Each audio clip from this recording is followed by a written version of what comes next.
자, 오늘은 비가 조금 오고 있는데 잠깐 나가서 어제 영상을 찍었던 게 마이크 설치를 좀 잘못해가지고 시동은 잘 걸리네요. 설치를 좀 잘못해가지고 목소리가 싹 다 날아가 버렸어요. 그 바람소리랑 이런 거를 갖다 또 마이크 안에 설치했는데 이 마이크 감도가 너무 좋은 걸 쓰니까 오히려 목소리가 울려가지고 또 쓸 수가 없네요. 바이크 초보 유튜버의 비애입니다. 자, 어쨌든 오늘은 그래서 트레일 브레이킹 연습을 어떤 식으로 서킷에서 알려주는지 그 얘기를 잠깐 해보려고 합니다. 이제 실제 코너를 타면서 간단하게 여러분들한테 좀 알려드리려고 해요. 근데 무리하게 공도에서 막 연습하라 이런 뜻의 영상이 아닙니다.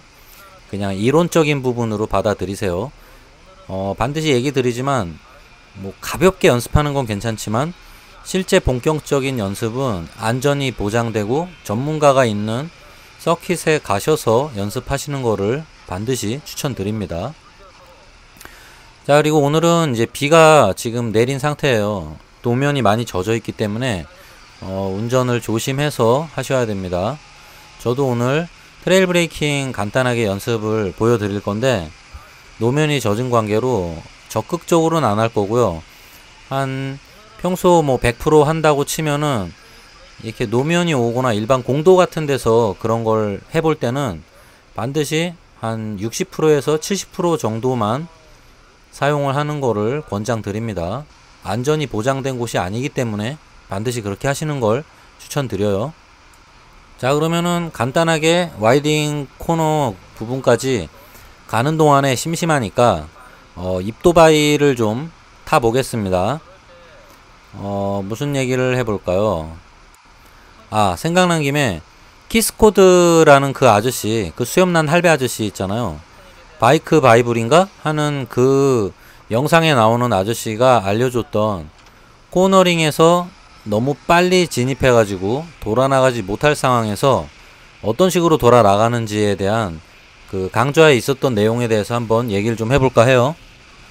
우선 그 영상에 보면은 코너를 너무 빨리 진입해가지고 탈출하지 못할 것 같은 그런 상황에서 훅턴 테크닉이라는 거를 쓰라고 나오는데 솔직히 까놓고 얘기해서 저는 훅턴 테크닉이라는 게 정말 실전에서 쓰는 분들이 있기는 한지, 그리고 그게 실제로 뭐 가능은 하겠죠. 네, 숙달된 라이더 분이라면은 실제 그거를 사용할지도 모르고 가능할지도 모르는데 저는 이제 일반적인 라이더 입장이고 초보에서 이제 중급 정도 되는 라이더 분들 입장에서 생각을 하고 있는데 저 역시 그 영상 보고 연습도 해보고 했는데 되지도 않아요.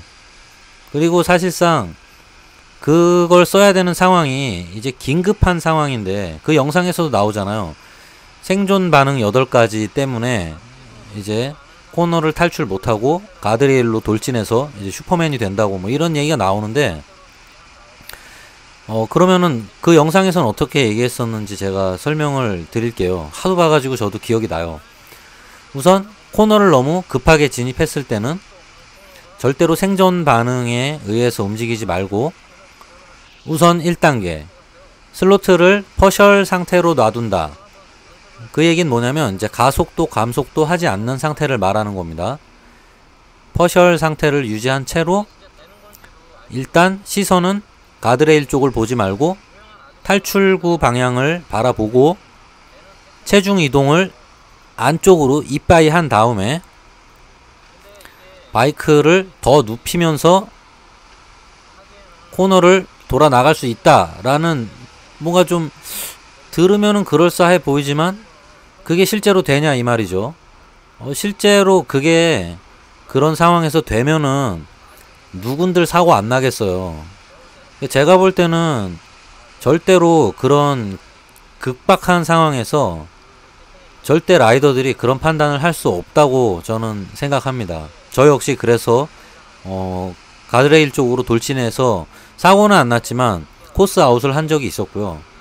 사실 그 정도 상황이 되면요, 솔직히 여러분들 코너 돌다가 갑자기 더 깊은 코너가 등장했을 때 다들 당황하죠. 그리고 이제 패닉에 빠집니다. 그러면은 그런 상황에서 일반적인 라이더분들이 할 수 있는 방법은, 행동은 딱 그거밖에 없어요. 아무래도 가드레일 쪽을 돌진해서 뭐 크고 작은 사고가 날 수밖에 없는 거고요. 아니면 거기서 미친 척하고 진짜 누우면서 브레이크를 더 심하게 잡아버리거나 하면은 슬립이 나면서 주로 이제 로우 사이드로 사고가 나겠죠. 제가 볼 때는 이 두 가지가 일반적으로 라이더가 보이는 행동이라고 생각합니다. 자, 그러면 일반적으로는 어떻습니까? 보통 코너를 누워서 싹 돌다가 이 정도면은 충분히 돌아 나갈 수 있겠다 싶은 정도로 누워서 싹 돌고 있는데 갑자기 급한 코너가 나와버렸죠. 그러면은 어떻습니까? 솔직히 그 이상 누울 수도 없어요. 일반적인 라이더 분이라면 이미 최대한 자기 딴에는 누워서 돌고 있는 상황이기 때문에 그 상황에서 더 눕긴 뭘 더 눕습니까? 이미 눕질 못하는데 더 이상. 그러면은 당황하고 아무래도 바이크를 일으켜서 브레이크를 잡거나 아니면 놀라가지고 뭐 누운 채로 브레이크를 잡아서 로우 사이드가 나는 게 지극히 좀 상식적인 그런 상황이죠. 사실 그런 상황에서 속도가 정말 빠르면요, 도저히 탈출할 방법이 없는 게 사실이고요. 그래도 어느 정도 속도가 아주 빠르지 않은 상황이라면 앞브레이크를 사용해서 속도를 줄이고 카운터 스티어링을 적극적으로 사용해서 다시 한번 바이크를 눕혀서 궤도를 수정해서 다시 코너로 깊이 치고 들어가는 방법 말고는 제가 볼 때는 탈출할 수 있는 방법이 딱히 없는 걸로 알고 있습니다.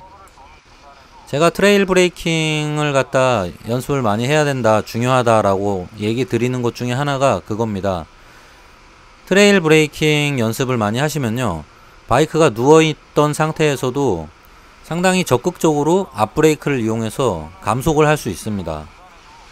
그리고 일단 코너 진입 전에 감속을 충분히 한 상태로 코너를 진입할 수도 있어요. 그렇기 때문에 애초에 그렇게 무리한 상황 자체가 발생하는 것을 예방할 수 있습니다. 혹시 조금 무리하게 상황이 이어진다 하더라도 트레일 브레이킹 연습을 많이 했던 분이라면은 중간에 상황을 충분히 해결해서 돌파해 나갈 수 있습니다.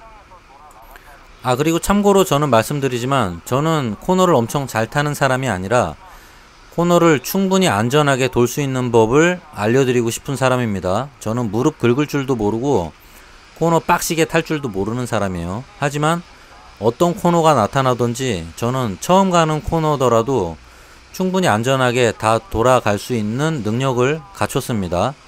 그게 갖추게 된 이유도 서킷에서 트레일 브레이킹을 어느 정도 배웠더니 그런 능력이 생겼어요.